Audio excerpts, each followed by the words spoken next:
Hey, what's up, y'all? It's Logic here with Hardknocktv. I'm about to sit down with my boy Nick Huff to discuss my third studio album, Everybody. Which brings us to AfricAryaN. I have a lot on AfricAryaN. I bet. Talk about why it was important to you to repeat the verse in different ways. First thing, Sucker Nigga by Tribe Called Quest. I love how Q-Tip did a verse 3 times, and for like 3 years I didn't even realize that it was the same verse. And Black Thought did the same thing on Lazy Afternoon off the Do You Want More album. And I just always thought it was so cool that, like, you know, hearing Black Thought or Q-Tip rap a verse, the same lyrics, but the infliction is so different that it took me a long time to realize that he wasn't saying that the verses were different, which is really amazing. Here, it's a bit different. For me, I think they did it because it was fun. Those are a little more... Lazy Afternoon is a fun song. Sucker Nigga is it's just talking about the word and the use of that word. And I think it's very important. One's kind of happy and fun, and then the other's a little more serious. It kind of almost gets a little more serious as it goes. Which Q-Tip I always feel so good at, you know? This is kind of like... If anything, this whole album is me kind of mimicking that, talking about real issues, but like in a happy, fun, bouncy way. Or Tribe as a whole, you know, it's not all just him. And for me, it's a serious song. So once again, this was originally going to be what the title of the album was. And I think once you listen to the whole album and then you listen to this song, you can really then have a deeper understanding as to why I called it that. Because it was about being torn to be told what you are, or you aren't, or you this, or you that, you know? And I think out of context, people could hear something and be like, I don't understand that, and get angry or whatever the case may be. But I think there's really no denying that when you listen to this song, it's just about a person who is being torn in many different directions. So I think there's different infliction. I think, you know, this song, I'm not just rapping from my perspective. I'm rapping from my perspective and the perspective of biracial people, including the mother of the biracial child, you know, or more I'm kind of talking about. I'm not really rapping from her perspective, but talking like what's in her mind, you know, what's going on. Yeah. So I feel the Aryan in my blood. It's scarier than a blood. Been looking for holy water. Now I'm praying for a flood. It feel like time passing me by slower than a slug. Why this feeling inside of my body seeping like a drug? Will you love me, hug me, rub me on the back like a child? Tell me you love me, need me, promise me you'll never leave me. Even though my daddy, you know, he blacker than the street with a fist to match more solid than concrete. I tell white people I'm black, feel the need to retreat like I should be ashamed of my granddaddy Malik. But my beautiful black brothers and sisters want to act like I'm adopted. Go back in time to when my nigger daddy impregnated my cracker mama and stopped it. Somebody pinched me. Black man screaming, trying to convince me I'm not black. So why the white man want to lynch me? Damn, my skin fair, but life's not. And I'd be lying if I said I didn't care what whites thought or black people said shit. Maybe it's in my head like a single mother praying in the God of Davida, looking around on the ground for a serpent to feed her. Praying to God, wondering why her baby daddy beat her. Feeling like the devil finna come and defeat her. All alone in the wintertime, close to the heater. Wondering what's gonna happen and how the world gonna treat her. How could her mama mislead her and her daddy just leave her like abracadabra when that magician pull on the lever. Oh my. And then going into feeling innocent in a sense has got me feeling on the fence. So this is like almost the perspective of just a biracial person. Feeling innocent in a sense has got me feeling on the fence. Don't want to go to this event. Just want to stay home and invent, and somehow, yeah, that let me vent. I'm taking shots and drinking liquor, but that shit don't make a dent in how I'm feeling. Yes, I'm willing to keep chilling all this shit. I know there's someone out there far away who's feeling all this shit. And when I'm low, there's only so much further I can go, and so I look up to the sky. Oh my, oh my, oh my. So like all of that to me is, and the reason I repeated it is because it's so much information that I don't want you to play the song over to hear it or rewind it to hear it. I want you to hear it over and over and over again. And that's what I went through, you know what I mean? Like, I feel the Aryan in my blood. It's just like, I know there's racist ass lineage from both sides in my body, you know what I mean? I know I got a lot going on, you know what I'm saying? And it's real, and that's why I say, like, to know that my ancestors were the slave and the slave master, it's a hard thing to come to terms with, to be able to look in the mirror and say, damn, that sucks. But it's also a very freeing thing when you go, but that's not me. They made what eventually was to become me in a physical sense, but like, that isn't who I am, you know? I'm not that. I'm not black or white. Like, I'm a man with ancestry, you know what I mean? So it's like, I am those things in a sense. You know what I mean? Not to contradict what I was saying earlier, but I just mean in the sense of like man, I'm a human being, you know? I'm a human being with culture and with ethnicity and with a background, but a background, that's why I say, like, you know, white man trying to convince me, or black, you know, trying to convince me I'm not black, you know, somebody pinch me, then tell me why the white man want to lynch me, my skin fair, but life's not. So it's basically going like, I'm proud to be black, and then, you know, a sect of black people going, fuck you, you ain't black. And I go, but I'm proud to be black. And then white people going, oh, you're black, fuck you for being black. And I go, but I'm proud to be black. So I'm not denying anything. I'm standing up in the face of these people telling me you can't be something, from both sides. Because it's really funny. It's actually me looking white and being black has made a certain sect of black people be like, fuck you, you're not black. But I'm proud to be that. So it's like I have these people that I love from my culture and embrace, telling them I love you. And I love you so much that because I don't look like you, but I am you, I will stand up to racist white people. But it's my own people saying, no, fuck you, because you don't look like me, so you're not me. Fuck you. These words have been said to me. Mm-hmm. And that you white boy, you cracker. Straight up. You don't know racism, you're white. And then saying, fuck you, you're not with us, you don't belong. And then white people finding out I'm black going, fuck you.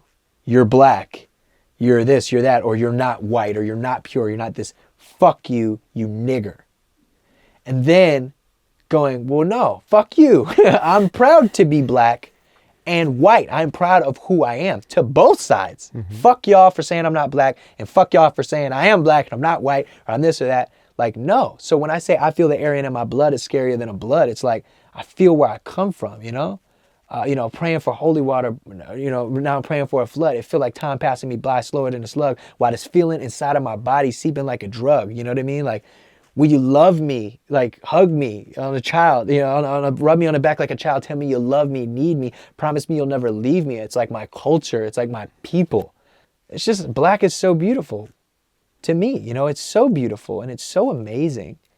And to stand up and say that proudly and fight for that cause for myself alone, and then for the same people that I'm fighting for and fighting to say that I'm proud to be a part of, to deny me and say that I am not allowed. You can't rap because you look white, or you can't this, you can't that. And there's a million things back and forth that people can say against what I'm saying right now. And that's fine, but we're not talking about them or what they think, or they this or that, what they think about me being biracial, or, well, my opinion on this, or, well, I am biracial and well, you're not me. So all this song is just simply about me. That's it. It's just my truth. It's what I've experienced and what I've seen and what I've gone through, what I've seen my mother go through, what she put me through. That's literally this whole song. It's not even like there's no real conclusion. It's just, this is what I've gone through and still go through every day because of race and because of the color of my skin. And it's not from black people, and this is what I've learned. And it's not from white people. It's from a sect of each of those sides that sometimes their voices can be so big that they make me feel like they are representative of one entire culture. And that's just not true, because black people love me and white people love me and people love me. And that's all that matters. And I love myself. So, yeah. I love the fact that every time you do the verse, a different lyric stands out. Depending on what you emphasize, it paints a slightly different picture, which I think is really cool, to do a whole song with one verse, but evoke different emotions every time you say it. It just came out that way, and sometimes you just can't think about it, like Chris Martin, right? You just write it, and you just do it, and you put it together, and you organize it, and it just you don't even think about it. It comes through you. Yep. And that's what I did on this song, you know, and I really, that's how I've been made to feel in America, like I'm one or the other. My whole life, you know? Whole life, everywhere I go, it's about that. And another thing is, it's even me too, like I'm the one who feeds it, and not in a bad way, because I'm proud. So when I go somewhere and they're like, oh, some white guy, da, da, da, I'm like, oh no, I'm biracial, because I want people to know I'm proud. You know what I mean? It's just like, you could pass for white, I guess, right? Depending on what you're wearing, how you're talking, and this and that. And if somebody goes, oh yeah, my buddy's white, da, da, da, and you go, well, actually, and it's not even like you take offense. It's just like, I just want you to know who I am. Don't tell me who I am. I do that pretty much on a daily basis. Yeah. Where people are like, oh, the white guy who runs Hardknocktv. And I'm like, actually, I'm Latino. Like, this is, you know. And it's just annoying. It's not even like it's the biggest deal. Some other people, they don't realize. I don't take offense when somebody says that. Like, oh, this white guy. What I take offense is when I go, oh, no, I'm actually mixed. And they go, really? You know, and they say things like that. Yeah, right. Yeah. That's the shit that I take offense to. Because it's like, I will say, man, I've only met, there's only 2 other people, and I really hope you include this. There's only 2 other people that I physically met in person that are black and white, and their dads are black as fuck, and they look white. Okay? Well, technically we haven't met, but we know each other. First one is Halsey. She looks pretty fucking white, right? But she's biracial. She is biracial. And then the second is this girl who used to work for my business manager. And she's really sweet. She's really nice. And she looks super white. But she's like, oh, I'm black and white. And I'm like, oh my God. Like, you just blew my mind. That's crazy. Now I know what it's like when I meet somebody else. Except the difference is I'm not like, no, you're not. Like, you know what I mean? Because I know. And I think that's a thing that's really hard for society to understand. It's because when you think biracial, you think it could be lighter than me. You could be damn near white as fuck, but with strong black features. So then you easily look and go, oh yeah, you got something in you. No problem. But when you know, or think about all the people who look super fucking black, but they have a white dad or a black mom or vice versa. You know what I mean? And they go, oh no, I'm mixed. I'm black and white. And they go, oh, word. But you look black, so we're going to treat you like you're black, or we're going to treat you this, that, da, da, da. Yep. But you look a certain way. That's why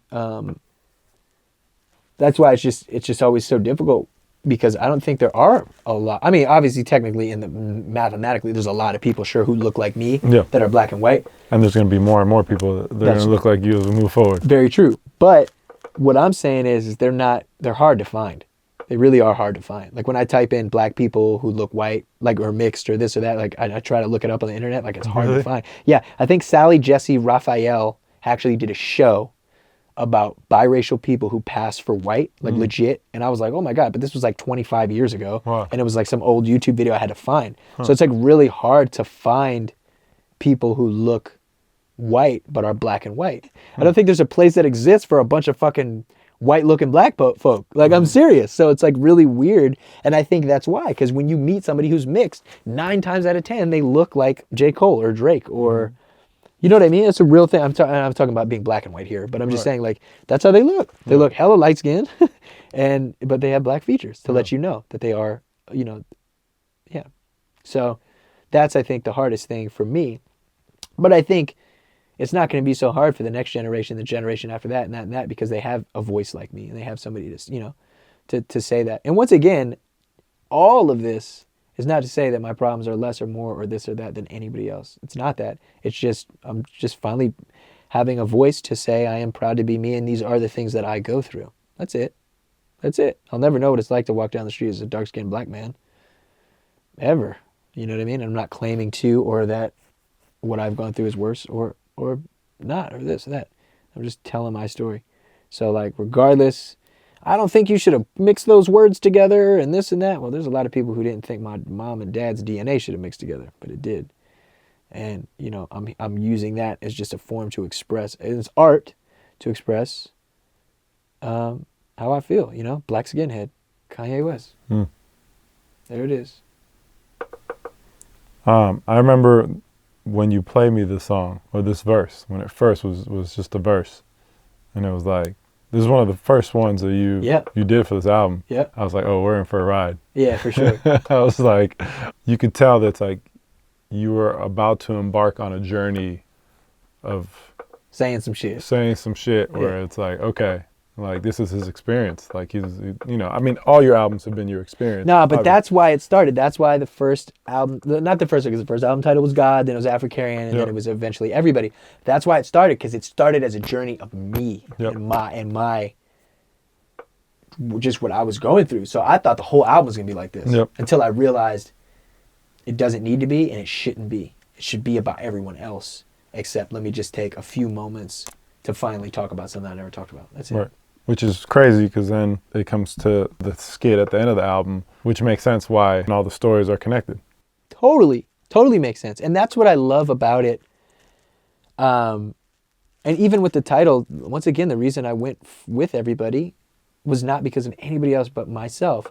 To go, you know what? I think I want to name the album Everybody because that's who it's for and that's what it's about. It's about everybody. So if I make it one-dimensional about myself or one sect or this or that, like I don't want to do that, you know? And it's like, how do I do this? And I think I did it. I don't know, man, how I did it, but it just all comes together so great where it's like, you just got to be a real hating ass hater to listen to the album and try to like, I don't agree with, like, you don't agree with what? Equality and love and peace and a message of following your dreams and being who you are and acceptance. It's like, that's what it is. And once again, you might not agree with how I said something or how I this or that, and you can nitpick it or you can just stop, take a step back and look at the peace, love, positivity, the fight for equality of all man, woman, and child, regardless of race, religion, color, creed, and sexual orientation. The fight for, because I believe everyone is born equal but not treated equally. We're fighting for this, you know. So it's like, how can you hate that? But hey, man, I hated Jesus, Martin Luther King, Malcolm X, Gandhi,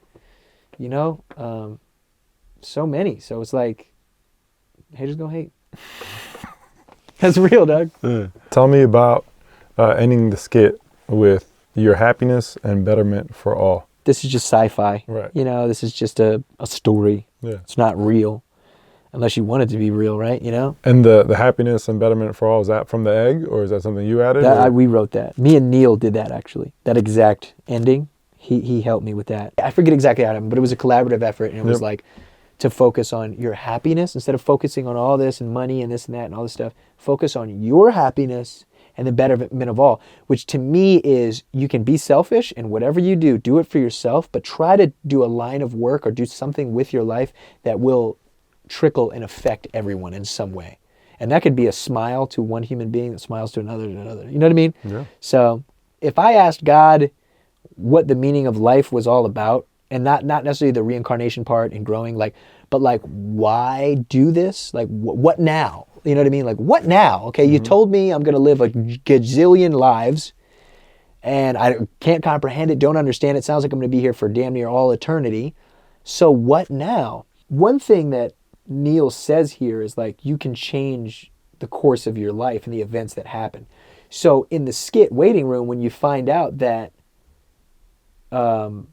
Adam is being sent back to the 1700s to be a slave master, slave owner, and own a plantation, to where his son Tom actually sets all the slaves free. That really happened. That's a real thing. I did a lot of homework, and I looked up this family, and I thought that was funny. I just thought it was like comedic, like very Dave Chappelle, like, you gonna send a black man back in time to own slaves? And then it's kind of fucked up because it's like, well, wait, he sends this guy back in time, so regardless of what happens, he's still going to be a slave owner. But that's why I kind of did this at the end, where it's like, you still have choice, you still have freedom. You know, it's almost like what is, you know, like some people say we're slaves, and like whatever we do, it's already been set out for us. So what does it mean, or this, or all this? And in my mind, it was just kind of like, that's your life, but it can change. It's almost like, I like to think this, I don't know. God presents a door. Got to walk through the door. Okay? And then there's a whole bunch of other doors. And you can go into this door, but then there's going to be a bunch of other doors, and infinite doors. And then you're going to go to this. So it's like these things are presented to you. It's almost like, I'm going to go for a walk today. And you walk out and a bird shits on your head. Are you going to be upset and freak out? Or are you going to go wash it off and go, okay. You know what I mean? So there's these things that happen.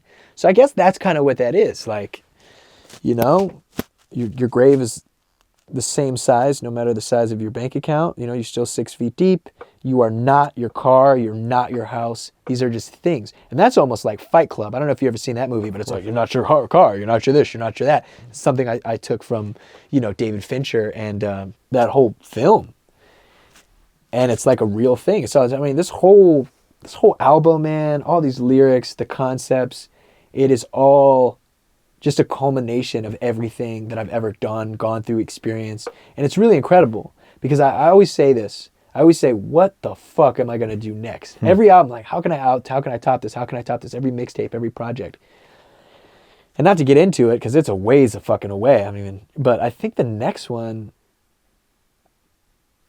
I don't think I can top this, you know? And it's not about topping this. I mean, how do I top The Incredible True Story? I mean, really think about that. How do I top that? Could we say that I topped this? I mean, that is a whole album about space and time and like this whole really cool thing. That's fucking amazing. This is something different. Under Pressure was something different. So I think as long as sure, I can grow with music and like being able to actually conduct something or do this or whatever the case may be, but like the only competition is myself. And it's like, my plan is to make things so different from each other that you have to look at my catalog and look at my body of work, not necessarily one project. That's why, like, same thing, I'm not a single artist, I'm an album artist. So you can't look at one song, you have to look at the entire album. And that's one thing that makes me really happy. And I think I'm just going to kind of have fun with the next, whatever I do next. It's going to be more of like a celebratory thing. It's like a movie. I don't really hear a lot of people judging a movie by a scene. Damn, you just really, that's a good one. I want to remember that. That's a really good one. You can't judge a whole movie by one scene. Yeah. Well, technically you can. If they fuck up the ending and you're like, what the fuck was that? And the whole movie's incredible, but they like fuck up the ending. So like, I'm not trying to fuck up the ending. You know what I'm saying? Right. So after the last skit, the album ends with Kai and Thomas. Yeah. So Thomas and Kai, for those that didn't listen to the last album, but I don't know why anybody would listen to this album and not know. You know, it's just a real You're thing. going to have new fans. Yeah. No, yeah. Okay. So, no, yeah. I mean, but I feel like somebody's like, what the fuck? And then want to go back and just listen to other shit, but maybe that's just us. So Thomas and Kai are from The Incredible True Story, and Thomas and Kai spent The Incredible True Story, the duration of that album, on their way to a planet called Paradise, where they believed that it was habitable because civilization, all humanity is living on a space station called Babel, where there's only 5 million human beings left. And we believe that we finally have found a planet that can sustain us. So we have sent 2 men to man a mission to this place to make sure it's habitable.